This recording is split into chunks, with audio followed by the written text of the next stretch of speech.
যদিও আমাদের বিশ্বাস আছে আল্লাহর ওপরে যে আমরাকে আল্লাহ রাব্বুল আলামিন হেফাজত করবেন। করবেন তো? 27 অক্টোবর বিশ্বের সর্বপ্রথম এই ভাইরাসটা দেখা দিয়েছিল চীন দেশের উহান প্রদেশে। এই ভাইরাস মারা যাচ্ছে, দেখেছেন?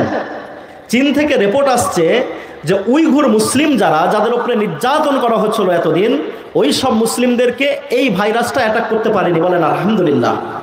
তো আমরা মুসলিম, আমরা আল্লাহর উপরে বিশ্বাস রাখবো, তারপরেও আমাদেরকে এই ভাইরাস থেকে বাঁচতে হবে। হবে তো?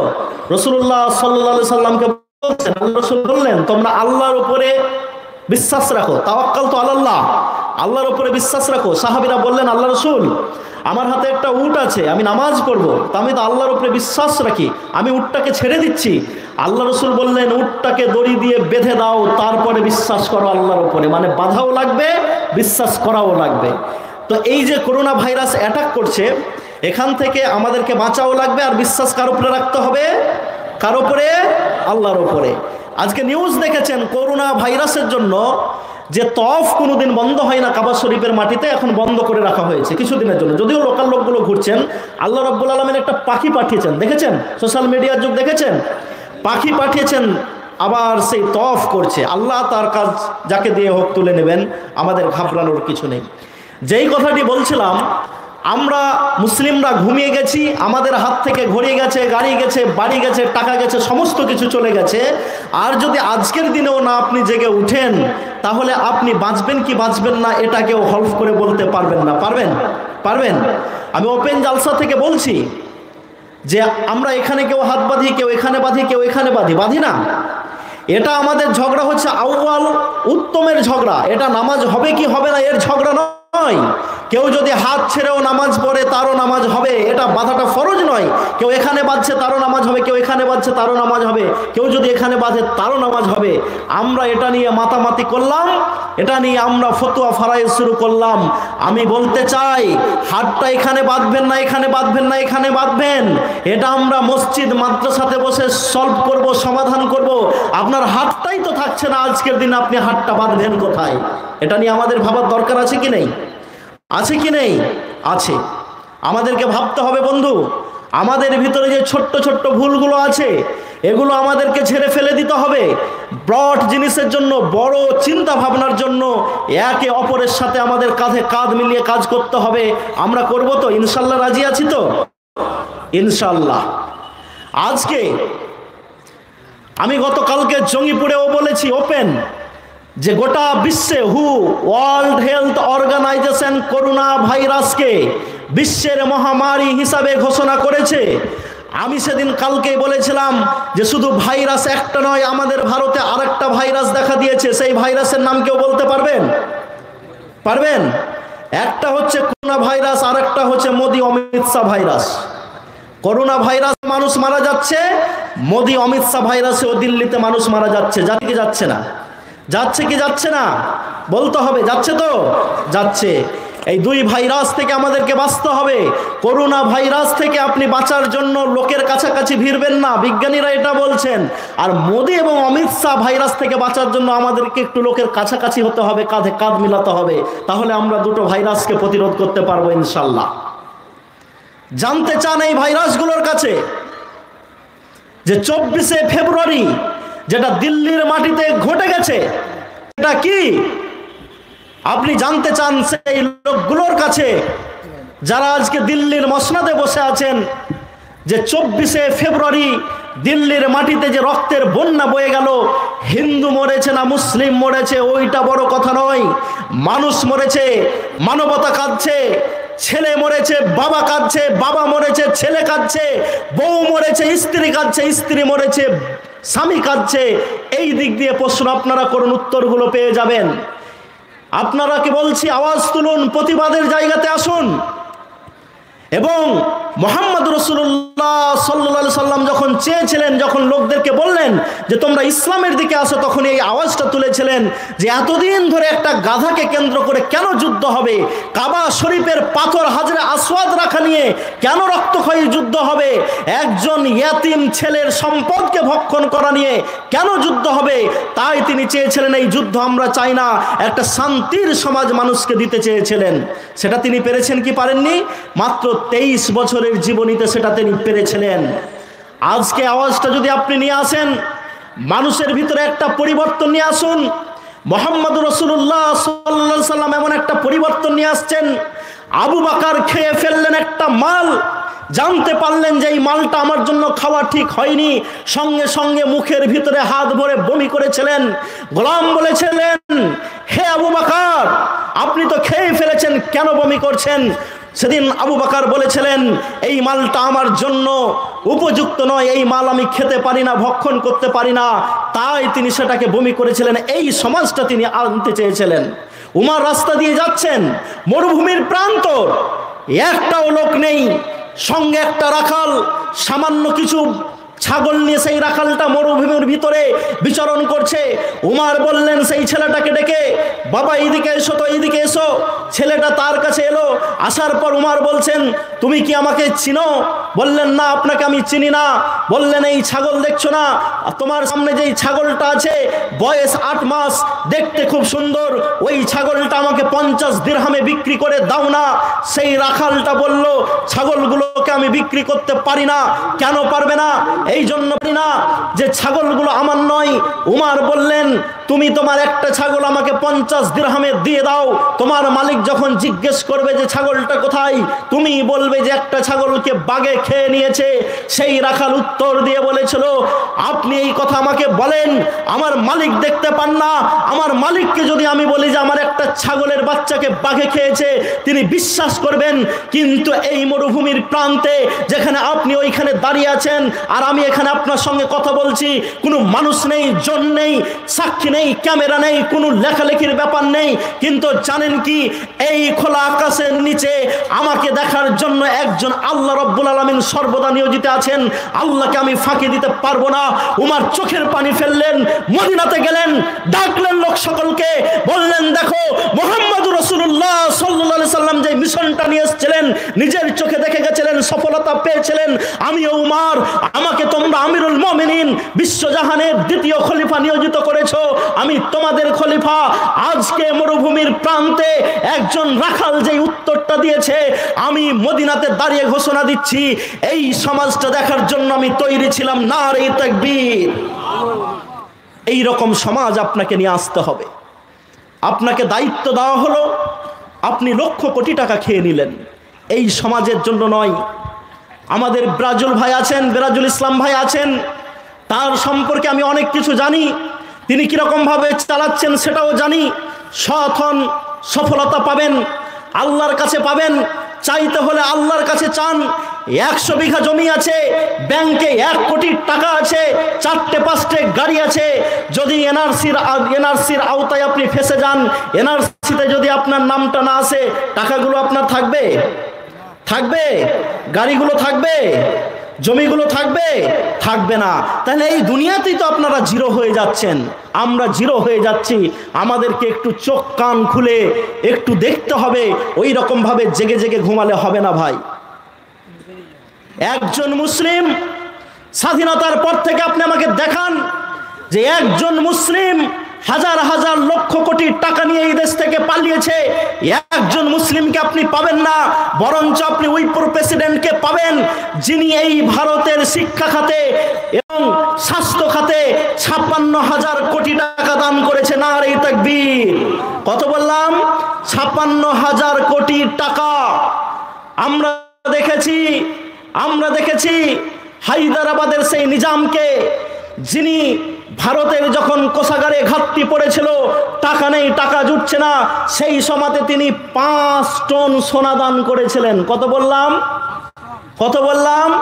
5 টন সোনা দান করেছেন। এত কিছু মুসলিমরা ভারতবর্ষকে দিয়েছে। আর আজকে নাকি এনপিআর এর নামে, এনআরসির নামে, ক্যায়ের নামে ভারত থেকে মুসলিমদেরকে তাড়াতে হবে। এই জিনিস আমরা মানব না। মানবেন? কে কে মানবেন না? হাত তুলুন তো, সাক্ষী করুন আল্লাহকে। কেউ মানবেন না।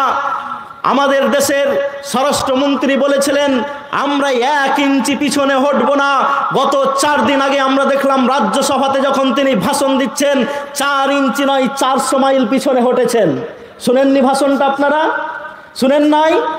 আরে এখনো তো আমরা নামিনি রাস্তাতে, প্রতিবাদ করিনি কাঁধে কাঁধ মিলিয়ে। শুধু শাহিনবাগের মহিলারা, এইরকম শাহিনবাগ নাকি ভারতের মাটিতে 259টা হতে চলেছে, হতে যাচ্ছে। শাহিনবাগের মহিলাদের জন্য আমার দেশের প্রধানমন্ত্রীকে, আমার দেশের স্বরাষ্ট্রমন্ত্রীকে পিছনে আসতে হচ্ছে। মহিলারাই আপনাদেরকে আবার পথ দেখিয়ে দেবে ইনশাল্লাহ। দেখাবে না? দেখাবে না? আমি ওপেন আপনাদেরকে বলে যাচ্ছি, সোশ্যাল মিডিয়া হবে, লাইভ চলছে, মোবাইলে দেখছেন, মোবাইলে দেখছেন। আমরা যেমন পবিত্র কোরআনকে বাঁচানোর জন্য নিজের রক্ত দিয়ে দিতে প্রস্তুত, তেমনি ভারতবর্ষের সংবিধানকে বাঁচানোর জন্য রক্ত দিতে প্রস্তুত। রাজি আছেন কি না? রাজি আছেন কি নাই আপনারা? খান আব্দুল গফফার খান, সীমান্ত গান্ধী, তাকে বলা হয়েছিল কেন আপনি স্বাধীনতার যুদ্ধ করছেন? পিছিয়ে যান, যুদ্ধ করতে হবে না, অনেক টাকা দেওয়া হবে। খান আব্দুল গফফার খান বলেছিলেন 30টা মুসলিম পাঠানকে গুলি করে শহীদ করা হয়েছে, একটাও মুসলিমের যদি পিঠে গুলি লেগে থাকে আমি আর স্বাধীনতার যুদ্ধ করব না। 5 দিন ধরে পোস্টমর্টেম করা হয়েছিল, একটাও মুসলিমের পিঠে গুলি লাগেনি, প্রত্যেকটা মুসলিমের সিনাতে গুলি লেগেছিল। নারে তাকবীর। আজকে এই ক্যায়ের প্রতিবাদে উত্তরপ্রদেশের মাটিতে যোগীর সরকার গুলি করেছে, মেরেছে 21 জন মানুষকে। কজন বললাম? 21 জন মানুষকে মেরেছে। ওই 21 জনেরও আপনি দেখুন সবার বুকে গুলি লেগেছে। তাহলে যেমন আমরা গৌরাদেশ বিরুদ্ধে স্বাধীনতার যুদ্ধের জন্য নিজের বুকের তাজা রক্ত দিয়েছি, আজকেও আবার ভারতের সংবিধানকে বাঁচার জন্য, ভারতের গণতন্ত্রকে বাঁচানোর জন্য আবার আমরা নিজের বুকের তাজা রক্ত ঢালছি। ঢালি নাই?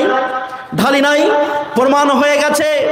আজকে বিজয় মালিয়া 9,000 কোটি টাকা নিয়ে পালিয়ে গেছে, নীরব মোদী হাজার হাজার কোটি টাকা নিয়ে পালিয়ে যাচ্ছে, মেহুল চোকসি হাজার হাজার কোটি টাকা নিয়ে পালিয়ে যাচ্ছে। কত হাজার হাজার কোটি টাকা নিয়ে ওরা পালিয়ে গেল, আর মুসলিমরা এই দেশকে এত ভালোবাসে যেখান থেকে 1 কোটি টাকা নিয়েও কেউ পালায়নি।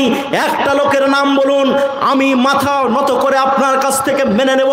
2001 সালে ওয়ার্ল্ড ট্রেড সেন্টার আক্রমণ হওয়ার পর কলকাতাতে আমেরিকান সেন্টারের ওপরে একটা আক্রমণ হয়েছিল।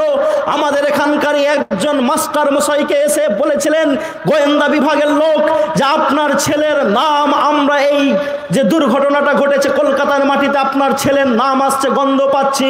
তিনি বললেন আমার ছেলেকে দেওয়ার পরিবর্তে যদি ভারতের মাটিতে শান্তি প্রতিষ্ঠিত হয় আমি আমার ছেলেকে দিয়ে দিলাম, নিয়ে যান। আরও কিভাবে সহযোগিতা করতে হবে আপনারা বলবেন, আমরা আপনাদেরকে সহযোগিতা করার জন্য রাজি আছি। এই হচ্ছে মুসলিম, যারা দেশের সঙ্গে বিশ্বাসঘাতকতা করতে পারে না, দেশের টাকা বিদেশেও নিয়ে পালাতে পারে না। এই মুসলিম আমরা, আমাদেরকে চোখ কান খোলা রাখতে হবে। জেগে জেগে বন্ধু আর ঘুমালে হবে না। বিশ্বনবী মুহাম্মদ রাসূলুল্লাহ সাল্লাল্লাহু আলাইহি সাল্লাম কি মিশন নিয়ে এসেছিলেন, কি উদ্দেশ্য নিয়ে এসেছিলেন পৃথিবীর মাটিতে তুলে ধরুন লোকের সামনে। কে হিন্দু, কে মুসলিম, কে জৈন, কে খ্রিস্টান, ওকে বলতে হবে না। আপনি বলে দিন বিশ্বনবী মুহাম্মদ রাসূলুল্লাহ সাল্লাল্লাহু আলাইহি সাল্লাম হচ্ছেন মানবতার মুক্তির দূত, তিনি মানুষকে শান্তি দিতে এসেছেন। আবু দাউদের একটা হাদিসে এসেছে, একটা উট কান্না করছেন, আল্লাহ রাসূলকে বলছেন ইয়া রাসূলুল্লাহ, ইয়া হাবিবাল্লাহ, আমার মালিক আমাকে কম খেতে দেয়, বেশি বোঝা চাপাই, আমি বোঝ বহন করতে পারি না, অক্ষম হয়ে পড়েছি। আল্লাহ রাসূল তার মালিককে ডাকলেন, বকাঝকা করলেন, বললেন উপযুক্ত তাকে খাবার দিবে। যেই নবী মুহাম্মদ রাসূলুল্লাহ সাল্লাল্লাহু আলাইহি সাল্লাম একটা উটের জন্য মালিকের কাছে ফরিয়াদ করতে পারে, সে এখানকার রামচন্দ্র ডমকে কি হত্যা করার আদেশ দিতে পারে? পারে? পারে না, পারে না, পারে না। আজকে মুহাম্মদ রাসূলুল্লাহ সাল্লাল্লাহু আলাইহি সাল্লামকে দেখাচ্ছেন এক হাতে তলোয়ার আর এক হাতে ইসলাম। চলে যান, আপনাকে আমি ব্যাগ ফেলাসে নিয়ে চলে যাচ্ছি। গাজওয়া থেকে ফিরছেন বিশ্বনবী, ক্লান্ত হয়ে গেছেন, তলোয়ারিটাকে গাছে ঝুলিয়ে গেছেন, একটু বিশ্রাম নেবেন। একজন কাফের এসে তলোয়ারটা নিয়ে বলেছিল মাইয়ামনুকা মিন্নি, কে বাঁচাবে আপনাকে আমার হাত থেকে? নির্ভীক মুহাম্মদ রাসূলুল্লাহ সাল্লাল্লাহু আলাইহি সাল্লাম উত্তর দিয়ে বলেছিলেন আল্লাহ। আবার তিনবার বললেন মাইয়ামনুকা মিন্নি, কে বাঁচাবেন আপনাকে আমার হাত থেকে? বললেন আল্লাহ। তিনবার বলার পর হাতটা কাঁপতে কাঁপতে তলোয়ারটা পড়ে গেল। বিশ্বনবী মানবতার দূত মুহাম্মদ রাসূলুল্লাহ সাল্লাল্লাহু আলাইহি সাল্লাম তলোয়ারটা তুললেন, একইভাবে তাকে কোশ্চেন করলেন মাইয়ামনুকা মিন্নি, কে বাঁচাবে তোমাকে আমার হাত থেকে? সেই বিদঈন কাফির বলেছিল আপনি ছাড়া কেউ বাঁচাতে পারেন না। কথোপকথনের পর সেই লোকটাকে ছেড়ে দিয়েছিল। যদি মুহাম্মদ সাল্লাল্লাহু আলাইহি সাল্লাম অশান্তির জন্য এই পৃথিবীতে আসতেন, ওই জানি দুশমনকে ছাড়তেন না। বলুন, আজকে রাস্তাঘাট, ট্রেন, বাস, এরোপ্লেন যেখানেই থাকবেন, আমরা ঘরে বসে আলোচনা করছিলাম যে আমরা যখন বাসে থাকি, ট্রেনে থাকি, অনেক অমুসলিমের ভিতরে থাকি, নিজের নামটা বলতে আমরা কুণ্ঠাবোধ করি। আজকেই 16 তারিখ, আজ থেকেই প্রতিজ্ঞা করুন, ট্রেনে যখন থাকবো, বাসে যখন থাকবো, এরোপ্লেনে যখন থাকবো, ক্রুজে যখন থাকবো, আমাকে যদি কেউ নাম জিজ্ঞেস করে, আমি শর্ট ফর্মে নামটা বলবো না, বরঞ্চ আমি বড় করে নাম বলবো, আমার নাম মোহাম্মদ হাবিবুল্লাহ। এই প্রতিজ্ঞাবদ্ধ হচ্ছেন আপনারা? বলবেন তো? বলবেন? মুসলিমরা কেউ ধোঁকাবাজ নয়। একটা ইতিহাস আপনি আমাকে দেখিয়ে দিয়ে যান, যে মুসলিমরা কারো সঙ্গে ধোঁকাবাজ করেছে। অরঙ্গজেব যখন ভারতকে শাসন করছেন, ভারতের জিডিপি তখন 30। আজকে মোদিজি ভারতকে শাসন করছেন, ভারতের জিডিপি 4-এরও নিচে। 30 জিডিপি অরঙ্গজেব শাসন করছেন। গোটা বিশ্ব মাটিতে ভারত যে সোনার পাখি, সোনার চিড়িয়া, এই আওয়াজটা উঠছে সেই অরঙ্গজেবের আমলের একটা ঘটনা। একজন ব্রাহ্মণকে বলেছিলেন অরঙ্গজেবকে, আমার মেয়েকে একজন জোর জবরদস্তি বিয়ে করতে চায়, তিনি মুসলিম। অরঙ্গজেব তলোয়ার দিয়ে তার তার মুসলিমের গর্দনকে উড়িয়ে দিয়ে বলেছিলেন, কে হিন্দু না কে মুসলিম এটা দেখে বিচার হবে না, যে অন্যায় করেছে অরঙ্গজেবের তলোয়ারটা তার জন্য যথেষ্ট। নারে তাকবীর। কথার দাম রাখুন, নিজের নাম বলুন, ভয়ের কোনো কারণ নেই। পৃথিবীর সবথেকে শক্তিশালী মানুষ ডোনাল্ড ট্রাম্প, তার জন্য আল্লাহ সূর্য উঠায় না, আপনার গ্রামের আব্দুল হাদির জন্যই সূর্য উঠে, এটা আমাদের মাথায় রাখতে হবে। হ্যাঁ কি না? কথা বলুন, কথা রাখুন। উমর ফারুক রাদিয়াল্লাহু তাআলা আনহু, জানি একটা লোককে ধরে আনা হয়েছে, নাম তার হরমুজান। উমর বসে আছেন, বিচার এক্ষুনি হবে। বিচার শুরু হতে যাচ্ছে। যেই লোকটাকে ধরে আনা হয়েছে, সেই লোকটা তার আগে 2 বার বিশৃঙ্খলা সৃষ্টি করেছে, রক্তপাত করেছে। ও জানে যে এবার আমাকে আর আমিরুল মুমিনিন উমর ছাড়বেন না, আমাকে হত্যা করে দিবেন। এইখানে দাঁড় করানো হয়েছে। উমর ফারুক রাদিয়াল্লাহু তাআলা তার দিকে তাকালেন, বললেন, হরমুজান, তোমাকে একবার ছেড়েছি, 2 বার ছেড়েছি, এরপরেও তুমি এই শান্ত জমিনের মাটিতে রক্তপাত করেছো, গরিবের মাল ভক্ষণ করেছো, বিধবা নারীকে কষ্ট দিয়েছো, সমাজে শান্তি শৃঙ্খলা নষ্ট করেছো। তোমার আজকে ফাইনাল বিচার হবে। বিচারের কাঠগড়াতে দাঁড়িয়ে আছে আসামি উমর ফারুক রাদিয়াল্লাহু তাআলা আনহু। বিচারকের আসনে আসীন, এক্ষুনি রায় দেওয়া হবে, গলাটা কেটে নেওয়া হবে ওই লোকের। যখন বিচারের রায়টা শোনা হবে, এমত অবস্থায় লোকটা বললেন, আমিরুল মুমিনিন, আমার জল খাওয়ার বড় ইচ্ছা, পানি খাওয়ার বড় ইচ্ছা, আমাকে একটু পানি পান করতে দেওয়া হোক। উমর বললেন, দাও পানি। তাকে পান করতে দেওয়া হোক। একটা মাটির পেয়ালাতে তার সামনে পানির পেয়ালাটাকে রাখা হলো।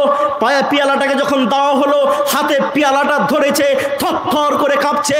বললেন, আমিরুল মুমিনিন উমর, আমার বড্ড ভয় হচ্ছে যে আমার পানি খাওয়া শেষ হবে না, তার আগে যদি আপনার লোক এসে আমার গর্দনটাকে কেটে দেয়, কারণ আমি জানি আমি অনেক বড় ভুল করেছি, অনেক বড় আমি অপরাধ করেছি, আমার বড় ভয় হচ্ছে।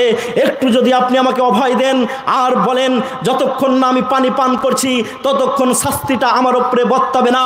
উমর তার দিকে তাকিয়ে বললেন, যাও, আমি উমর বিশ্বনবী মুহাম্মদ রাসূলুল্লাহ সাল্লাল্লাহু আলাইহি সাল্লামের হাতের গড়া শিষ্য, তোমাকে কথা দিলাম তুমি পানি পান করো। হাতে ছিল মাটির পেয়ালা। উমরের মুখ থেকে যেমন এই কথাটা বেরিয়েছে, সেই অবস্থাতে সঙ্গে সঙ্গে হরমুজান হাত থেকে তার মাটির পেয়ালাটা ভেঙে দিল। ভেঙে দিয়ে বলল, উমর, আপনি বলেছেন যতক্ষণ না পানি পান করা হচ্ছে না আমাকে হত্যা করা হবে না। এই দেখেন আমি পানি ফেলে দিয়েছি, মাটির পেয়ালা ভেঙে গেছে, আমাকে আর যেন হত্যা না করা হয়। উমর মুচকি হাসলেন। হাসার পর বললেন, যাও, তোমাকে ছেড়ে দেওয়া হলো। যেমনই এই কথাটি বলা, সঙ্গে সঙ্গে লোকটা হেঁটে যায়। 100 মিটার যাই, 200 মিটার যাই, 500 মিটার যাই, আর বলেন আমি কোন জগতে বাস করছি। হায় হায় হায়, বিশ্বনবী মুহাম্মদ রাসূলুল্লাহ সাল্লাল্লাহু আলাইহি সাল্লাম যেই লোকগুলোকে নিজে হাতে গড়লেন, সেই লোকটাই এত কথা রাখতে পারেন। আমি জানি দুশ্মন, আমাকে মেরে দেওয়ার প্ল্যান, আমাকে হত্যা করে দেওয়ার এখনই বিধান, এমত অবস্থায় তিনি আমাকে ছেড়ে দিলেন। তিনি আর দাঁড়িয়ে থাকতে পারেননি, একটা পুষ্কুনি থেকে পাশ থেকে পবিত্র হয়ে এসে বলেছিলেন, উমার হাতটা দিন, হাতটা দিয়ে বলেছিলেন, আশহাদু আল্লা ইলাহা ইল্লাল্লাহ ওয়া আশহাদু আন্না মুহাম্মাদুর রাসূলুল্লাহ। এই হচ্ছে আপনার মুখের কথা। আপনি মুসলিম, আপনি বেঈমানি করতে পারেন না। পারবেন? পারবেন? রাতের অন্ধকার, ওপরের জমিতে জলে পরিপূর্ণ হয়ে আছে, নিচের জমিটা আপনার আলটা কেটে দিলে ওপরের পানিটা এসে আপনার জমিটা ভরে যেতে পারে, ধানগুলো ভালো হয়ে যেতে পারে। রাত্রি 1টা বেজে গেছে, মাঠে কোনো যোগানদার নেই, মাঠে কোনো লোক নেই, গভীর অন্ধকার, অমাবস্যার রাত, হাতে কোদাল ধরেছেন, কাটতে যাচ্ছেন। এমত অবস্থায় আপনি ভাবছেন, আমাকে গ্রামের কেউ না দেখলে কে দেখছেন? কে দেখছেন? আল্লাহ। আপনি আর ওই জমির আলটা কাটতে পারবেন? পারবেন? এই সমাজ চেয়েছিলেন বিশ্বনবী মুহাম্মদ রাসূলুল্লাহ সাল্লাল্লাহু আলাইহি সাল্লাম। আপনাকেও বলছে, আপনি মুসলিম হিসাবে আজকে আওয়াজ তুলুন, আর এই সমাজের জন্য আপনি এগিয়ে চলে আসুন। আপনাকে ভারত ছাড়া কেউ করতে পারবে না। পারবে? পারবে? পোকা ঢুকে গেছে। আমাকে ভারত ছাড়া কেউ করতে পারবে? পারবে না। ভারত আমার, এই দেশকে আমি গড়েছি, এই দেশকে আমি গড়েছি। তাকিয়ে দেখো, করোনা ভাইরাস নিয়ে যখন গোটা ওয়ার্ল্ড ব্যস্ত, আমাদের দেশের কিছু লোক যারা বলছে নাকি গোমূত্র পান করলেই করোনা ভাইরাস ভালো হয়ে যায়, দেখেছেন তো? তো গোমূত্র খেয়ে যদি করোনা ভাইরাসের সঙ্গে ফাইট করা যায়, তো যেই লোকটা গো মাংস খাচ্ছে তাহলে তার তো ফাইটিং ক্যাপাসিটি আরো ভালো হবে। আরে কমন সেন্স লাগান, ভালো হবে না? তাহলে হবে আমাদের? হবে না। ঘাবড়ানোর কিছু নেই। আপনারা শুধু গোশালা দেখাচ্ছেন, গোমূত্র দেখাচ্ছেন, গরুর বর্জ্য পদার্থ দেখাচ্ছেন, আর আমরা দেখেন এই ভারতকে কি দিয়েছি। যখন একে অপরকে কেউ চিনত না, একে অপরের সঙ্গে কোনো সম্পর্ক ছিল না, আমি শেরশাহ প্রথম ভারতের মাটিতে পিনকোড আবিষ্কার করে গোটা ভারতটাকে একসঙ্গে জুড়ে দিয়েছি। শুধু এই ভারতের কথা বলছি না আপনাকে, অখণ্ড ভারত, বাংলাদেশ যখন এই ভারতের অংশ, আফগানিস্তান যখন এই ভারতের অংশ, পাকিস্তান যখন এই ভারতের অংশ, বার্মার কিছু অংশ যখন এই ভারতের অংশ, তখন আমি শেরশাহ পিনকোড দিয়ে গোটা ভারতটাকে জুড়ে দিই নাই? দিই নাই? যখন আপনারা খেতে জানতেন না, গোমূত্র পান করতেন, আমরাই বলেছিলাম এটা খাবার নয়, এটা বর্জ্য পদার্থ, এটা নোংরা জিনিস, এটা ইউরিন, এটাকে ছেড়ে দিন, ভালো কিছু খেতে হবে। আমরা বিরিয়ানি দিয়েছি, আমরা কাবাব দিয়েছি, আমরা কত রকম ভালো খাবার দিয়েছি। চলে যান, ইংরেজরা যখন টিপু সুলতানকে হত্যা করেছিল, শহীদ করেছিল, সেই সময়তে জানেন 300 অমুসলিম মহিলা, মুসলিমের কথা বলছি না, 300 অমুসলিম মহিলা আত্মহত্যা করে মরেছিল। কেন মরেছিল জানেন? টিপু সুলতান বলেছিলেন, তোমরা যারা বড় জাতির লোক রাস্তাতে বসে থাকো, রাস্তা দিয়ে ছোট জাতির মেয়েরা হেঁটে যায়, ওপরের দিকে কাপড় পরতে পাই না, রাস্তাতে বসে বসে তোমরা দেখো আর মজা নাও। আমি টিপু সুলতান এটা মানতে পারি না।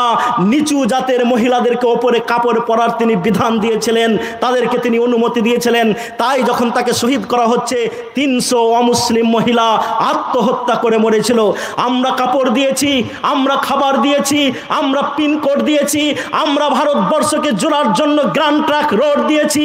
গোটা বিশ্বের মাটিতে যাতে আমার দেশের নাম উজ্জ্বল হয়, বিশ্বের 7ম আশ্চর্যের ভিতরে একটি আশ্চর্য তাজমহল, এটাও শাহজাহান হিসাবে আমি দিয়েছি।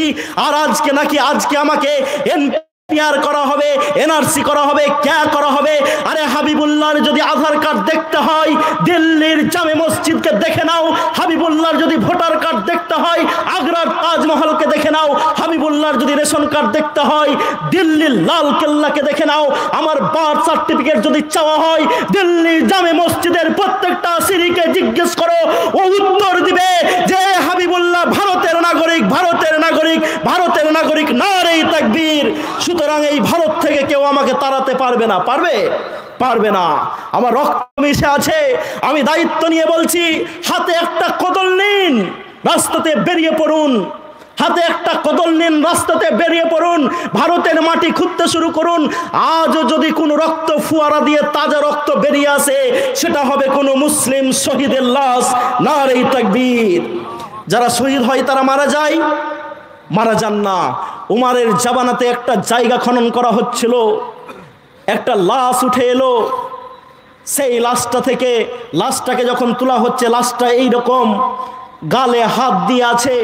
হাতটা যখন এখান গাল থেকে তার হটানো হচ্ছিল, সঙ্গে সঙ্গে টাটকা রক্ত বেরিয়ে আসছিল। খবর নিয়ে জানা গেল যেটা সেই আসহাবে উখদুদ, গর্ত খননকারী, যারা আল্লাহকে আল্লাহ বলার জন্য সেখানকার বাদশারা গর্ত খুঁড়ে আগুন জ্বালিয়ে মানুষদেরকে পুড়িয়ে মেরেছিল। সেই ছেলেটা যে আল্লাহর কথা তাদের সামনে প্রচার করছিল, উমারের জামানাতেও তাদের লাশ যখন হাত হটানো হচ্ছে, গাল থেকে চচ্চর করে তাজা রক্ত বেরিয়ে আসছে। সুতরাং যারা শহীদ হয়ে মারা যাবে তাদের লাশ পচবে না, অক্ষত অমর থাকবে। কদিন আগে আমরা কত ভিডিও দেখলাম, সেই রসুলের যারও লাশ আমরা পাচ্ছি, দেখছি হাসছে, এখনো বিন্দু পরিমাণও পচেনি। আজও আপনি কোদাল নিন, বেলসা নিন, হাতে একটা লোহার শাবল নিন, ভারতের মাটিকে খুঁড়তে শুরু করুন। সেখান থেকে মুসলিমদের তাজা রক্ত উঠে আসবে। মুসলিমরা এদেশের জন্য শহীদ হয়েছে, রক্ত দিয়েছে। সুতরাং এনআরসির নামে মুসলিমদেরকে যে হয়রানি করব ভাবছেন, এই হয়রানি আপনারা করতে পারবেন না। আমাদের জঙ্গিপুরের একটা ছেলে প্রধানমন্ত্রীর দপ্তরে কিছুদিন আগেই আরটিআই করেছিল, শুনেছিলেন? সে শুভঙ্কর সরকার আরটিআই করেছিল। বলেছিলেন, তিনি জানতে চেয়েছেন ভারত সরকারের থেকে যে নরেন্দ্র মোদীর ভারতের যে তিনি নাগরিক, তার প্রমাণ দেখানো হোক। আচ্ছা বলুন তো, আমাদেরকে সরকার প্যান কার্ড দেই, ভোটার কার্ড দেই, আধার কার্ড দেই, রেশন কার্ড দেই, পাসপোর্ট দেই, এই যতগুলো জিনিস দেই, তা বাদে কি কাউকে কেউ স্পেশালি কোনো নাগরিকত্ব দেওয়া হয়েছে? কেউ বলতে পারবেন? কাউকেও কোনো স্পেশালি নাগরিকত্ব দেওয়া হয় নাই, সবার একই জিনিস। তো প্রধানমন্ত্রী দপ্তরে যখন বলা হলো যে প্রধানমন্ত্রী নরেন্দ্র মোদীর আমরা নাগরিকত্ব দেখতে চাই, তিনি যে ভারতের নাগরিক, তার নাগরিকত্ব দেখতে চাই, প্রধানমন্ত্রী দপ্তর থেকে উত্তর আসছে যে আমাদের ভারতের সংবিধানের 1955 নম্বরের যে বিল অনুযায়ী তিনি ভারতে জন্মগ্রহণ করেছেন, তাই নরেন্দ্র মোদী ভারতের নাগরিক, তার নাগরিকত্বের কোনো প্রমাণ দেখাতে চাইনি আমাদের প্রধানমন্ত্রীর দপ্তর। যদি আমার দেশের প্রধানমন্ত্রী নরেন্দ্র মোদী ভারতে জন্মগ্রহণ করার জন্য ভারতের নাগরিক হন, তাহলে সাগর দিঘির মাওলানা আব্দুত তওয়াব ভারতে জন্মগ্রহণ করেছে, তিনিও ভারতের নাগরিক, তারও কাগজ দেখার প্রয়োজন নেই। আছে? জোরে বলতে হবে, আছে? নেই। কেউ যদি কাগজ দেখতে আসে, কেউ যদি কাগজ চাইতে আসে, বসাবেন, চা খাওয়াবেন, বলবেন বন্ধু আপনারা যার নিরিখে কাগজ দেখতে এসছেন, চাইছেন আমাদের কাছে, প্রথমে আগে আপনি প্রমাণ করুন যে আপনি ভারতীয় কিনা। তিনি প্রমাণ করতে পারবেন না। এই উত্তর দিয়ে বাড়ি থেকে বিদায় করে দিন। বাকি পরে কি করবেন সেটা আপনাদের ব্যাপার, আমি তো আর এত কিছু খুলে আপনাদেরকে বলতে পারবো না। কাঁধে কাঁধ মিলান, আওয়াজ তুলুন। আপনি মুসলিম, আপনাকে দবিয়ে দেওয়ার ক্ষমতা পৃথিবীর কারণেই, আপনাকে শেষ করে দেওয়ার ক্ষমতা পৃথিবীর কারণেই। চীন চেয়েছিল আল্লাহর বিধান ইসলামকে নত করে দিয়ে মুসলিম মহিলাদের কাছ থেকে বোরখাকে কেড়ে নিব। আল্লাহ বললেন, চীন টেকনোলজিতে গোটা ওয়ার্ল্ডকে ছাপিয়ে যাওয়ার দাওয়াই তোমরা করো, আমি আল্লাহ এখনো আছি, তোমাদের ঘাবড়ার কিছু নেই। দেখো, যেই চীনের লোকেরা বলল ইসলামী শরীয়ত যেই মহিলারা মানে বোরখা পরে, বোরখা পরতে দেব না, বোরখা কেড়ে নাও, নামাজ পড়তে দেব না, নামাজ বন্ধ করে দাও, রোজা করতে দেব না, মুখের ভিতরে মদ ভরে দিয়ে রোজাগুলোকে ভেঙে দাও, নামাজ যদি পড়তে চাই দাঁড় করিয়ে বেঁধে দাও। একজন ভাইয়ের আমি একটা ডকুমেন্টারি দেখছিলাম, আমেরিকার সৈন্যরা ধরে তাকে 6 মাস কুজো করে বেঁধে রেখে দিয়েছিল। একটা মানুষকে যদি কুজো করে 6 মাস বেঁধে রাখা হয়, সে বাঁচবে না। আফিয়া সিদ্দিকীর কথা ভুলিনি, যেই মহিলাকে প্রত্যেক দিন 20 ঘন্টা ধরে রেপ করা হচ্ছিল, আমরা ভুলে যাইনি। আমাদেরকে বেশি মানবতার কথা শিখাবেন না, ইসলামকে বেশি শিক্ষা দিতে আসিয়েন না, বরঞ্চ ইসলামের কাছ থেকে শিখুন। বিশ্বে যখন আলো ছিল না, আলো দিয়েছে ইসলাম। বিশ্বে যখন কাপড় ছিল না, কাপড় দিয়েছে ইসলাম। বিশ্ব যখন যখন পড়তে শিখেনি, বিশ্ব নবীকে এসে হযরত জিব্রাইল আলাইহিস সালাম এসে বলেছিলেন, ইকরা, পড়ো হে আল্লাহর নবী মুহাম্মদ রাসূলুল্লাহ সাল্লাল্লাহু আলাইহি সাল্লাম। আমরা পড়া দিয়েছি, বিজ্ঞান দিয়েছি, ভূগোল দিয়েছি, খগোল দিয়েছি, ইতিহাস দিয়েছি, সমস্ত কিছু দিয়েছি। মুসলিমদের কাছ থেকে চীন মাস্তানি করে বোরখাগুলোকে কেড়ে নিতে চাও। আল্লাহ বলল তোমাদের মাস্তানি খাটবে না। তাই আল্লাহ করোনা ভাইরাস বলে একটা ভাইরাস পাঠালেন। চীনের পুরুষদেরকেও মশারি পরানো হচ্ছে কি হচ্ছে না? মশারি পরে হাঁটে না। রাস্তাতে যখন যাচ্ছে চেক আপ করা হচ্ছে না। এরোপ্লেনে যখন উঠতে যাবেন, এয়ারপোর্টে ঢুকছেন, আপনাকে চেক করা হচ্ছে কি হচ্ছে না যে আপনার করোনা পজিটিভ আছে না নেগেটিভ আছে? সেই আল্লাহ আজও আছে। শুধু আপনি ঈমানটাকে মজবুত করে নিন, দেখবেন বিশ্বের মাটিতে আপনাকে দবানোর মতো কারো ক্ষমতা নেই। আছে আছে মসজিদে যান, 313 জন বিশ্বনবী মুহাম্মদ রাসূলুল্লাহ সাল্লাল্লাহু আলাইহি সাল্লাম 313 জন সাহাবা কিরাম নিয়ে বদরের যুদ্ধতে লড়ছেন। আল্লাহকে বলছেন, আল্লাহ দেখো 313 জন নিয়ে এসেছি, আমাদের কাছে কোনো ঘোড়া নেই, হাতি নেই, উট নেই, কোনো ভালো অস্ত্র নেই, ঢাল নেই, 313 জন নিয়ে এসেছি, তোমার কাছে দোয়া করছি আজকে যদি তোমার এই 313 জন মিটে যায়, এই জমিনের মাটিতে আল্লাহ বললেওয়ালার কোনো লোক থাকবে না। আল্লাহ করলেন, মাওলানাদেরকে জিজ্ঞেস করবেন, সেই 313 জনের সঙ্গে আল্লাহ রব্বুল আলামিন 25,000 ফেরেশতা লাগালেন। কত বললাম? 25,000ই তো। কত বললাম? 25,000 ফেরেশতা লাগালেন। আর আল্লাহ বলে দিলেন, মুহাম্মদ ঘাবড়ানোর কিছু নেই। তুমি যখন গুয়াতে ছিলে বলেছিলে, আল্লাহ এখানে একমাত্র তুমি, আমি আর আবু বকর, তুমি আমাকে রক্ষা করো, আমি আল্লাহ বাঁচিয়েছি। তোমার 313 জনের সঙ্গে আমি আল্লাহ 25,000 ফেরেশতা মোতায়েন করে দিলাম। বদরের যুদ্ধতে বিশ্বনবী জিতেছেন না হেরেছেন? আপনারা বলুন, জিতেছেন না হেরেছেন? জিতেছেন। সেই 25,000 ফেরেশতা আল্লাহ রব্বুল আলামিন কিয়ামত পর্যন্ত নিযুক্ত করছে আপনাদের জন্য, আমাদের জন্য। নারে তাকবীর। 25,000 ফেরেশতা। একটা ফেরেশতার ক্ষমতা কত? জিব্রিলকে জিজ্ঞেস করছেন মুহাম্মদ রাসূলুল্লাহ সাল্লাল্লাহু আলাইহি সাল্লাম যে, জিব্রিল তোমাকে আল্লাহ শক্তিশালী হিসাবে কেন আখ্যায়িত করেছেন? জিব্রিল বললেন, অনেক ঘটনা ঘটে গেছে, একটা ছোট্ট ঘটনা আপনাকে শোনাচ্ছি।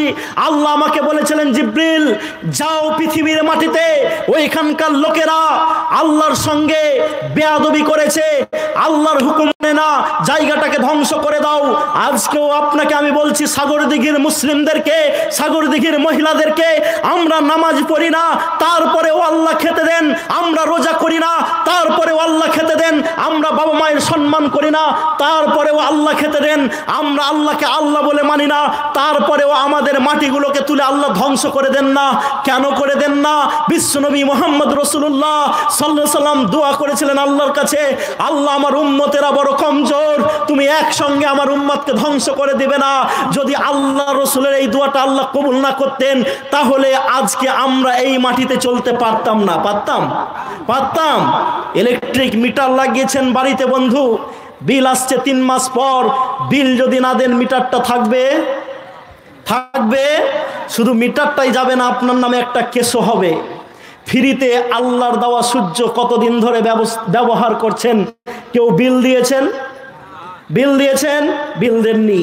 বাড়ির আগনেতে একটা আম গাছ লাগালেন, খুব সুন্দর আশা করে 5 বছর ধরে বাহাল করলেন, ভাবছেন এই আম ধরবে। 5 বছর, 10 বছর, 15 বছরও হলো, আম ধরলো না। আম গাছটা কেউ রাখবেন? কি করবেন? কেটে দিবেন। কেটে কি করবেন? পাকা যদি না হয় তাহলে ফেরে জ্বালানি করে নেবেন। আমাদের আল্লাহ, আমার আল্লাহ আমাকে যে জীবনটা দিয়েছেন, অক্সিজেন দিয়ে যাচ্ছেন, আমাদেরকে এত সুন্দর পৃথিবী দিয়েছেন, আলো দিয়েছেন, আল্লাহকে তো আমরা আল্লাহর মর্যাদা দিচ্ছি না। আল্লাহ যদি বলেন ওই গাছে ফল দেয় না, গাছটাকে কেটে দাও, আপনি কিছু করতে পারবো? বলল হাবিবুল্লাহ আমাকে মানে না, ওকে কেটে দাও। কেটে দেওয়ার পর ওকে গাছের মতো ফেরে জাহান্নামের লকড়ি করে নাও, আমার আপনার কিছু করার নেই। কিন্তু বিশ্বনবী মুহাম্মদ রাসূলুল্লাহ সাল্লাল্লাহু আলাইহি সাল্লাম বড় দয়াবান। আজকে শাহরুখ খানের ফ্যান আমরা, সালমান খানের ফ্যান আমরা অনেকে ফ্যান, আমরা অনেকে অমিত শাহের ফ্যান। সেই ফ্যান যাদেরকে আমরা ফলো করি, সেই লোকগুলোর বাড়ির দরজার সামনে যখন যাবেন, ওপর থেকে শুধু একটু হাত নেড়ে দেয়, আর কিছু করে? আপনি খেয়ে এসছেন কি আসেননি জিজ্ঞেস করে? মাইক মানে একটু সাউন্ড দাও না কানাই পিছনটাই। জিজ্ঞেস করে না, কিন্তু যেই লোকটাকে আমরা চিনি না, যিনি আমাদের থেকে কতদিন আগে গত হয়ে গেছেন, 1542 হিজরি চলছে এটা, আর ওর সঙ্গে 10 বছর জুড়ে দিন, মোটামুটি 1442 চলছে, প্রায় মোটামুটি 1450 বছর আগে বিশ্বনবী মোহাম্মদ রাসূলুল্লাহ সাল্লাল্লাহু আলাইহি সাল্লাম আপনার জন্য কেঁদেছেন গো। আল্লাহকে বলেছেন, আল্লাহ 2000 সালে সাগর দিঘিতে আমার উম্মত আসবে, বড় কমজোর, বাঁচিয়ে নিও। যদি তিনি না কাঁদতেন, আমরা যেরকম অধ্যত ভাব দেখে পৃথিবীর মাটিতে বিচরণ করি, আমরা কেউ বাঁচতে পারতাম না। রাত্রি পূর্ণিমা, চাঁদ উঠেছে মহাকাশে, বিশ্ব মোহাম্মদ রাসূলুল্লাহ সাল্লাল্লাহু আলাইহি সাল্লামের হাতে গড়া একজন সাহাবী, নাম তার আবু হুরায়রা রাদিয়াল্লাহু তাআলা আনহু, দাঁড়িয়ে আছেন মসজিদে নববীতে। আকাশের চাঁদের দিকে দেখেন, আর একবার বিশ্ব নবীর মুখের দিকে দেখেন। বলেন, মুহাম্মদ, যেদিন আপনি তাইফ গেছিলেন, লোকদেরকে বলেছিলেন, এসো লোক, তোমরা বলো কুলু লা ইলাহা ইল্লাল্লাহ মুহাম্মাদুর রাসূলুল্লাহ, তোমরা মুক্তি পেয়ে যাবে, তোমরা নাজাত পেয়ে যাবে। আমার তায়েফের লোকেরা আপনাকে নবী মানেনি, রসুল হিসাবে মানেনি, বরঞ্চ তারা হাতে পাথর নিয়েছিল, আপনার গায়ে ছুঁড়েছিল, মাথায় ছুঁড়েছিল, এমন ভাবে মেরেছিল, আপনি রক্তাক্ত হয়ে গেছিলেন, বেহুশ হয়ে গেছিলেন, অজ্ঞান হয়ে পড়েছিলেন। বিশ্ব নবী গো, সেদিন যদি আপনি বদদুয়া করে দিতেন, আর ফেরেশতারা বলেছিল, মুহাম্মদ একবার শুধু বলুন, দুটো পাহাড়কে আমরা দুহাতে ধরবো, আর তাইফটা মিডিলে আসে এরকম চিপে দিব, আটার মতো পিছে যাবে। মুহাম্মদ সাল্লাল্লাহু আলাইহি সাল্লাম, আপনি কত বড় নবী, কত বড় দয়াবান, আপনি যদি বদদুয়াটা করে দিতেন, তাহলে আমার মতো আবু হুরায়রা বুখারীর হাদিস বর্ণনা করার সুযোগ পেত না। তাই তিনি একবার চাঁদের দিকে দেখেন, রসুলের মুখের দিকে দেখেন, দেখার পর বলেন, রসুল, আমি আজকে সাক্ষী দিতে বাধ্য হলাম, 14 দিনের পরিপূর্ণ পূর্ণিমার চন্দ্র থেকেও আপনি মুহাম্মদ রাসূলুল্লাহ সাল্লাল্লাহু আলাইহি সাল্লামের চেহারাটা বেশি উজ্জ্বল। নারে তাকবীর। তো এত ফেরেশতাদের ক্ষমতা, পাহাড় তুলে নিতে পারেন, মাটি তুলে নিতে পারেন, জমিন তুলে নিতে পারেন, পুকুর তুলে নিতে পারেন। আল্লাহ রসুল বললেন, মুহাম্মদ, আল্লাহ রসুল বলছেন, জিবরিল বলো, কেন আল্লাহ আপনাকে এত শক্তিশালী বলেছেন?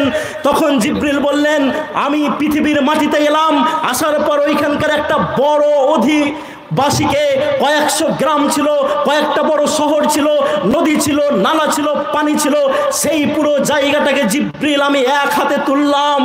তোলার পর সেই মাটিটাকে এবং সেই অধিবাসীগুলোকে এত উপরে নিয়ে গেছিলাম যে সেখানকার মুরগির কুচকুচানির আওয়াজ, কুকুরের ডাক, ঘোড়ার আওয়াজ, গাভীর আওয়াজ আসমানের অধিবাসীরা শুনতে পেয়েছিল। আমি জিবরিল ওই মাটিগুলোকে এক হাতে তুললাম, তোলার পর এরকম করে উল্টে দিয়েছিলাম।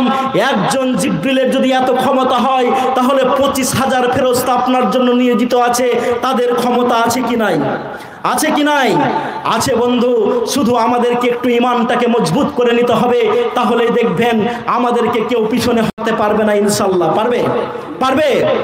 আচ্ছা বলেন, তাহলে হয়তো আপনি প্রশ্ন করবেন যে হাবিবুল্লাহ, তুমি যে এই কথাটি বলছো, দিল্লিতে তো 53 মানুষকে খুন করে দেওয়া হলো, আর বাড়িঘর জ্বালিয়ে দেওয়া হলো, মসজিদ জ্বালিয়ে দেওয়া হলো, ছোট্ট ছেলেদেরকে মেরে দেওয়া হলো, ফেরেশতাগুলো গেল কোথায়? প্রশ্ন আপনার আসতেই পারে।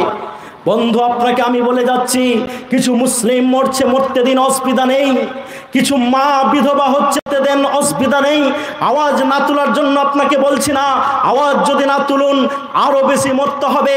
আজকে যদি একদিন আমরা শাহিনবাগকে সমর্থন করতে না পারি, তাহলে এমন একটা দিন আসবে যে আমরা আর বাড়িতেও থাকতে পারবো না, আমাদেরকে ঘরও ছাড়তে হবে। হবে কি হবে না? কিন্তু ইনশাআল্লাহ এই দিন আমাদেরকে দেখতে হবে না।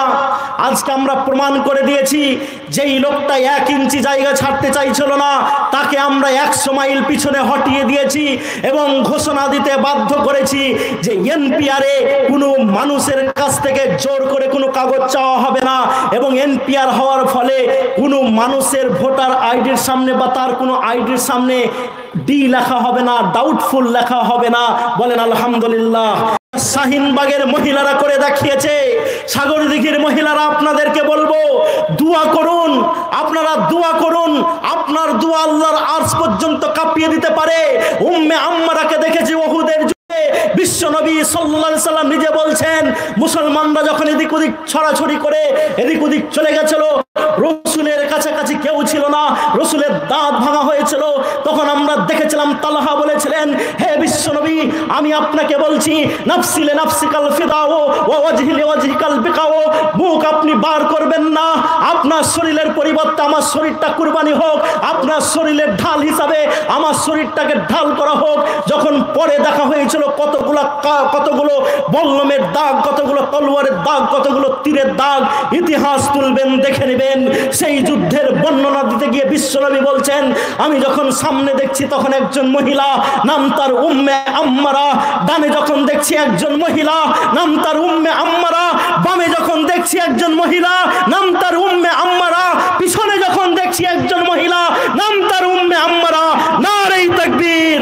আজকে আমার বোনরা আপনাদেরকেও বলছি, নামাজ যখন পড়তে উঠবেন আঁচলটা তুলবেন, কাঁদবেন আর বলবেন, আল্লাহ, ঝাড়খণ্ডের মাটিতে স্বাধীন ভারতের স্বাধীন সরকার থাকার পরেও কেন তাবরেজ আনসারীকে মরতে হয়, তার বউকে বিধবা হতে হয়, 12 দিনের সদ্য বিবাহিতা দিল্লির সেই বৌমা যার কান্নাকে আমি ভুলতে পারি না, 21 মাসের সেই বাচ্চার কান্না আমি ভুলতে পারি না, যে তার মাকে কাঁদতে কাঁদতে বলে, আমার আব্বাকে ডেকে দাও, যতক্ষণ না ডাকছো আমি খাবার খাবো না।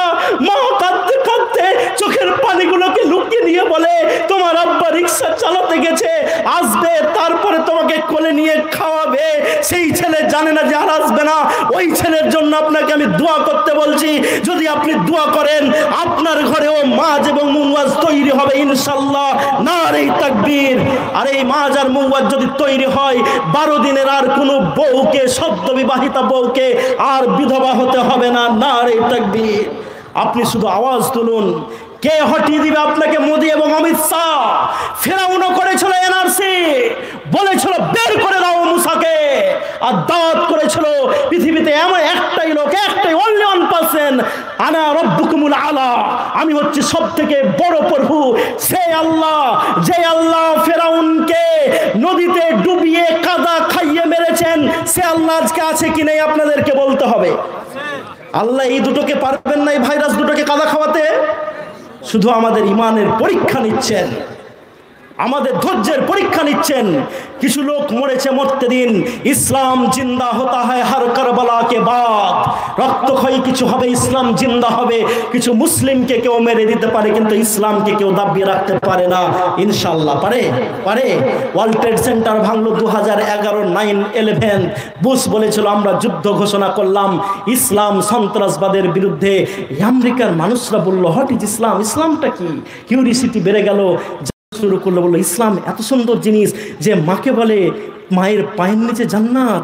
ইসলাম এত সুন্দর জিনিস যে স্ত্রীকে বলে ওটা তোমার অর্ধাঙ্গিনী। বিশ্বনবী বলছেন তোমাদের ভিতরে সেই সব থেকে উত্তম যে তার স্ত্রীর কাছে উত্তম। সার্টিফিকেট যদি নিতে হয় তাহলে স্ত্রীর কাছ থেকে নিতে হবে। আর আজকে আমরা সার্টিফিকেট নিচ্ছি স্ত্রীকে না ছাড়া একজন মোদি বাবুর কাছ থেকে। গুজরাটের যশোদাবেন নাম জানেন আপনারা? মোদির স্ত্রীর নাম কি? যশোদাবেন। গুজরাটের একটা প্রান্তে ফেলে চলে এসছেন, আর আজকে ভারতের পার্লামেন্টে আইন করা হচ্ছে, আইন পাস করা হচ্ছে যে মুসলিমরা যদি কেউ তালাক দিয়ে দেয় তাহলে তাদেরকে জেলে পুরে দেওয়া হবে। আরে তালাকের বিধান আমাদের কাছে আছে।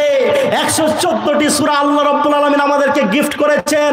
আমাদেরকে শুধু বলবো না মোদি এই কোরআন তোমার জন্যও, অমিত শাহ এই কোরআন আপনার জন্যও, যোগী এই কোরআন আপনার জন্যও। উমার বিশ্বনবীকে হত্যা করতে যাচ্ছেন, কোরআনী খবর শোনার পর সেই তলোয়ারটা আবার ইসলামের পক্ষে উঠছে। এসো মোদি, এসো যোগী, এসো অমিত শাহ, আপনাদেরকে আমরা বলতে চাই শুধু কোরআন হুদাল্লিন নাস, কোরআন শুধু হুদাল্লিল মুত্তাকিন নয়, এটা হুদাল্লিন নাস। এটা তুমি পড়বে, পাঠ করবে, আল্লাহর কাছে মাথাটা নত করবে, আর তুমি মুমিন হয়ে যাবে। আল্লাহর জায়গাতে কমি পড়বে না। একবার পড়ে দেখে নিন কত মজা। আমেরিকার লোকেরা বলল চলো ইসলামটাকে দেখি, ইসলামটা কি।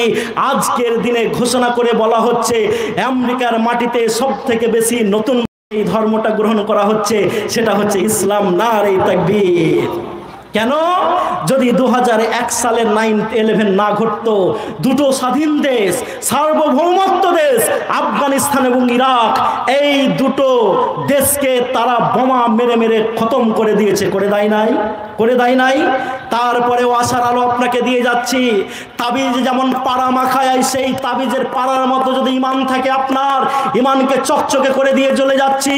যারা বলেছিল আমরা আফগানিস্তানকে কদিনের যুদ্ধেই পরাজিত করে দেব, তারা মাত্র কয়েকদিন আগে, 15 থেকে 20 দিন আগে আবার তালিবানদের সঙ্গে সমঝোতা করে আফগানিস্তানের মাটিতে কালেমার পতাকা উড়িয়েছে। নারে তাকবীর।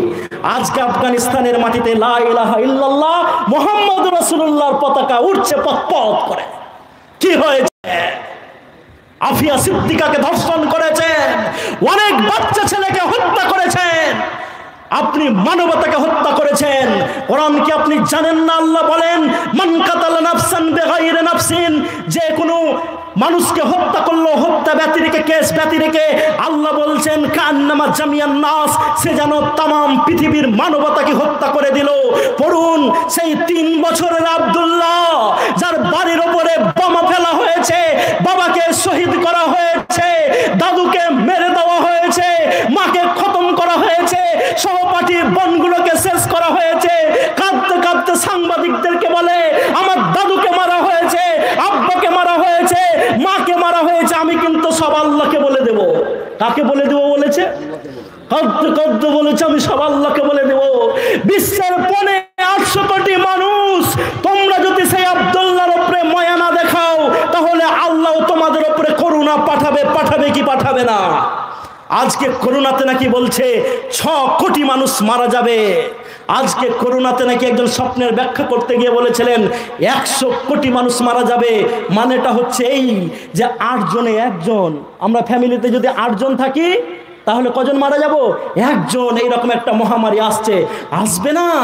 আপনার চোখের সামনে যখন পোতার লাশ নিয়ে দাদু কাঁদে আর বলে আল্লাহ আমার 12 বছরের আব্দুল্লাহ মসজিদে বসে কোরআন পড়ছিল, জানি না কে বা কারা কি দোষে মেরে দিল, আজকে জানাজাতে আসার লোক নেই, আমি কাঁদছি, ফেরেশতারা সাক্ষী আছে, কেরামান কাতিবিন লেখছে, দেখো আল্লাহ এই পোতার বিচার আমি তোমাকে দিয়ে দিলাম। সাগরে দিঘির মানুষ ঘুমাতে পারো, দাদার কাছ থেকে আওয়াজ যদি ওপরে যায়, আল্লাহর আওয়াজকে আল্লাহর আওয়াজ কেঁপে উঠে এবং সঙ্গে সঙ্গে আল্লাহ পৃথিবীর মাটিতে বিপর্যয় সৃষ্টি করেন। চলে আসে সুনামি, চলে আসে ভূমিকম্প, চলে আসে করোনা। তাই আপনি আগে ঠিক হয়ে যান, দেখবেন পৃথিবী আপনার জন্য ঠিক হয়ে যাবে ইনশাআল্লাহ। হবে না? ট্রেনে, বাসে, যেখানে আমরা থাকবো, আমার পাশে আমার হিন্দু ভাই আছে, হিন্দু দাদু আছে, দাঁড়াতে পারছে না, আমি হাবিবুল্লাহ, আমি একটা সিটে পায়ে পা দিয়ে বসে আছি। এইরকম যদি করি আমার ভুল হয়ে যাবে। এজ এ মানুষ হিসাবে রেসপেক্ট পাওয়ার, সম্মান পাওয়ার দায়িত্ব। আমি আমার দাদুকে দেখতে পাচ্ছি তিনি অমুসলিম, তারপরেও আমি সিটটা ছেড়ে দিয়ে সেখানে তাকে বসাবো। এইরকম যদি করি তার আমার প্রতি ঘৃণা আসবে না ভালোবাসা আসবে? জোরে বলতে হবে, ভালোবাসা আসবে না ঘৃণা আসবে? আমাদের চেহারাগুলো আরবের লোকের সাথে মিশে না। আমরা এখানকারই আদিবাসী ছিলাম, 4 পুরুষ 5 পুরুষ 10 পুরুষ পরে যাবেন, দেখবেন হাবিবুল্লাহ ছিল না, কোনো ডোমের বাচ্চা ছিল, কোনো নিচু জাতির ছিল, এরকম ছিল তো আমাদের দাদাগুলো। ইসলামের ভালো জিনিস দেখে আমাদের দাদুরা বলল আমাদেরকে একটা ভালো জিনিসের ভিতরে আসতে হবে, তাই তারা ইসলামটাকে নিজের মনে করে নিয়ে তারা আজকে মুসলিম হয়ে গেছেন। আর আজকে নাকি অমিত শাহের কাছে আজকে আমাদেরকে নাগরিকত্বের প্রমাণ দিতে হবে। আমি বলতে চাই হাবিবুল্লাহ, নাগরিকত্বের প্রমাণ দিব না, ডিএনএ টেস্ট করা হোক। আমার ডিএনএ যদি টেস্ট করা হয় বলে দিবে এটা ভারতের আদি অধিবাসী। অমিত শাহের ডিএনএ যদি টেস্ট করা হয় বলবো এটা পারস্যের মালটাকে বার করো, ডিএনএ টেস্ট করুন, ওরা আর্য বংশ থেকে এসছে। বন্ধু আপনাকে আমি বলছি আমাদের মেহমান এসে গেছেন, সুযোগ তাদেরকে দিতে হবে। আমার শেষ সময় আমি চলে এসেছি, আমাদেরকে দিনে বলতে হয়, রাতে বলতে হয়, সকালে বলতে হয়, সন্ধ্যাতেও বলতে হয়। আপনাকে শুধু আমি এই জন্যই বলতে এসেছি যে আপনি আওয়াজ তুলুন, আওয়াজ তোলা বন্ধ করিয়েন না। যদি আওয়াজ তোলা বন্ধ করেন বন্ধু, তাহলে কে পা দিয়ে মারিয়ে চলে যাবে আপনি বুঝতে পারবেন না, কে আপনাকে মেরে দেবে, কোথায় ফেলে রেখে দেবে আপনি বুঝতে পারবেন না। আপনার আপনার ঘরের মহিলাদেরকে তুলে নিয়ে যাওয়া হবে, ধর্ষণ করা হবে, আপনি বুঝতে পারবেন না। আর আওয়াজ যদি ঠিক উঠে, বিশ্বনবী যেমন বলেছেন মুসলিমরা একটা শরীরের মতো, যদি হাত কষ্ট পায় গোটা শরীরটা জর্জরিত হয়ে যায় ব্যথায়, পায়ে যদি কাটা লাগে গোটা শরীরটা সেই দুঃখের ভাগ বহন করে আর বলে বড্ড কষ্ট হচ্ছে। সাগর দিঘিতে যদি কেউ মার খায়, আমি ধুলিয়ান থেকে আওয়াজ তুলবো। মায়ানমারে যদি 22 বছরের কোনো যুবতীর স্তনগুলোকে কেটে নিয়ে ফুটবল করা হয়, আমি ভারতের মাটি থেকে আওয়াজ তুলবো। আমেরিকার মাটিতে কোনো মানুষকে আমি মুসলিম বলছি না, আমি মানুষ বলছি। মোহাম্মদ বিন কাসেম 17 বছরে ভারতে এলেন কেন জানেন? হাজ্জাজ বিন ইউসুফ বলেছিলেন যাও ইসলামের কথা প্রচার করে এসো, কারণ ওরা আল্লাহকে চিনে না। আর সেখানকার নারীদের উপরে জুলুম করা হয়, রাজারা প্রজাদেরকে হত্যা করে, মারে। কেউ যদি লা ইলাহা ইল্লাল্লাহ না বলে আপনি মারতে পাবেন না। কিন্তু কোনো হিন্দু ভাই যদি কোনো হিন্দু ভাইকেই দুচর দিয়ে দেয়, আপনি বসেও তাকে দুচর দেওয়ার, তার প্রতিদান দেওয়ার একটা ব্যবস্থা করতে পারেন। তাই হাজ্জাজ বিন ইউসুফ বলেছিলেন যাও মোহাম্মদ বিন কাসেম ভারতে উড়িয়ে এসো কালেমার পতাকা। তাই এসেছিলেন তিনি। আওয়াজ আপনাকে আমি তুলতে বলছি, আওয়াজ যত বেশি তুলবেন তত দেখবেন শান্তি পৃথিবীতে আসবে। ট্রাম্প শান্তি এনে দিতে পারে না, আমরা পরীক্ষা করে দেখে নিয়েছি। পুতিন শান্তি এনে দিতে পারে না, আমরা পরীক্ষা করে দেখে নিয়েছি। আমাদের দেশের যারা ক্ষমতায় বসে আছেন তারা শান্তি এনে দিতে পারে, আমরা পরীক্ষা করে দেখে নিয়েছি। দেখি নাই? যারা আজকে ক্ষমতায় আছেন এটা আল্লাহর পক্ষ থেকে আমাদের উপরে গজব। 2002 সালের গুজরাট, গর্ভবতী মহিলা, 10 মাসের গর্ভবতী মহিলার পেটটাকে কেটে দেওয়া হয়েছিল, জ্যান্ত বাচ্চাটা বেরিয়ে এসেছিল। হিন্দু না মুসলিম ওই জিজ্ঞাসে কুঞ্জন কান্ডারি বলো, ডুবিছে মানুষ সন্তান মোরমার। সেই বাচ্চাটাকে আপনারা আবার মেরে দিয়েছিলেন। ওই বাচ্চার রক্ত আজও আপনার হাতে লেগে আছে। আপনার দ্বারাতে ভারতের মাটিতে শান্তি প্রতিষ্ঠিত হবে এই আশা আমরা করতে পারি না। তাই মুসলিমদেরকে বলতে চাই, মুসলিম হে মুসলিম, আপনারা দলাদলি ছাড়ুন, আপনারা মাযহাবি কন্দল ছাড়ুন। মহিলাদেরকে বলতে চাই স্বামী স্ত্রীর ঝগড়া ছাড়ুন, ননদ ননদের ঝগড়া ছাড়ুন, শাশুড়ি বউয়ের ঝগড়া ছাড়ুন, আল্লাহর কাছে কাঁদুন, ছেলেদেরকে শিক্ষা দিন। এনআরসি করে আমাদেরকে কেউ পিছনে ফেলতে পারবে না ইনশাআল্লাহ। আবার কথা হবে, দেখা হবে। পরিশেষে আপনাদেরকে আহ্বান জানাচ্ছি একটা কথার, যে আপনারা সবাই নামাজ ধরুন, নামাজের পার্টিতে আল্লাহকে ডেকে কাঁদুন আর বলুন আল্লাহ সমস্যায় পড়েছি, আমরা ইরাকে মার খাচ্ছি, ইরানে খাচ্ছি, আমরা আমেরিকায় খাচ্ছি, আমরা মায়ানমারে খাচ্ছি, আল্লাহ তুমি হচ্ছে অসহায়ের সহায়। তো এইরকমভাবে দোয়া করুন, দেখবেন আল্লাহ এই পৃথিবীতে আবার শান্তি দিবেন।